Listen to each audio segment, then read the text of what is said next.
Okay, so we're going to look at the fifth line now. Go ahead and play that.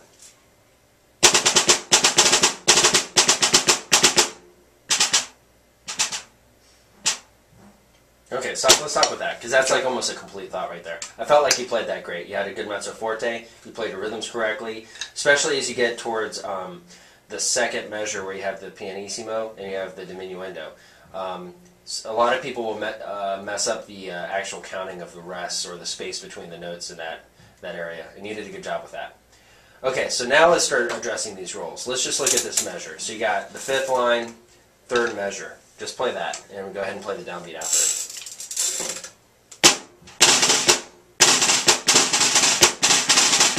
Okay. You know, you could play it that way, but you're playing your rolls kind of slow, so they're a little beady, right? They're a little choppy. Right. So what you could do is double it up. Just double the speed of those rolls. So basically what you did, but right-handed, fill it in with the spaces.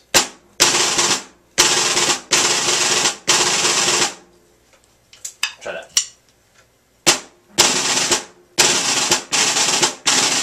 Almost.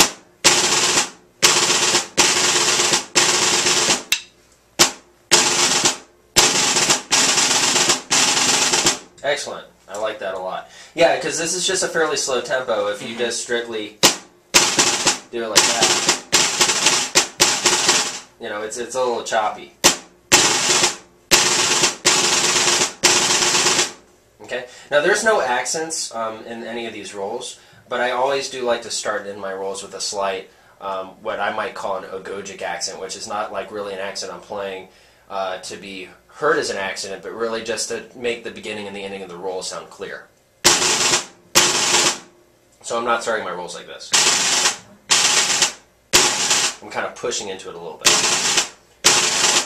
and I'm ending strong. You know, so it's committing to the roll and committing to the end of the roll.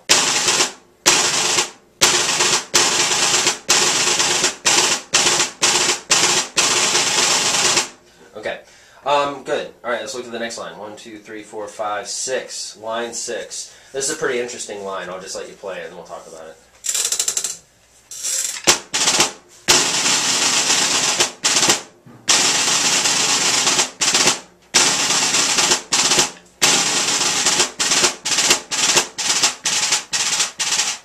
Okay, cool.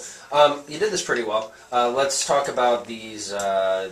You know, they're really just 4-note drags. You see that? Yep. And they wrote specifically 4 notes. So I would try to make an effort to make sure all 4 of those notes are heard.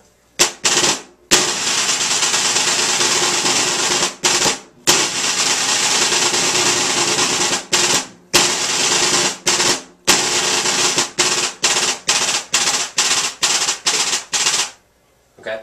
So, you probably accent the end of those rolls a little more than I just did.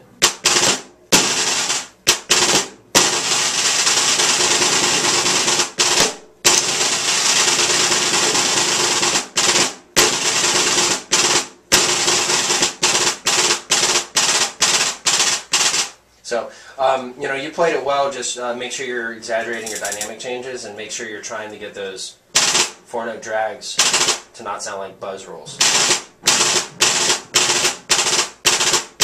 Try to make that clear when you play it. Okay, next line. 1, 2, 3, 4, 5, 6, 7. Line 7. It's the line that you have the grand pause at the end. So let's just have you play that.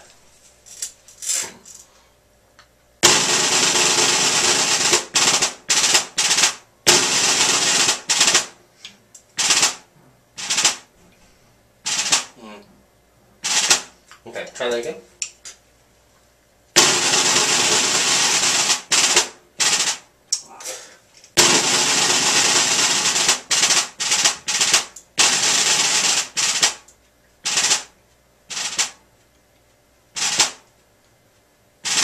Okay, so you just watch the timing on the end of that. Yep. So you got...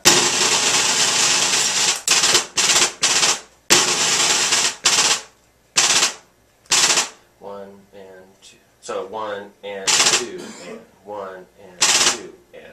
Okay, so just watch that.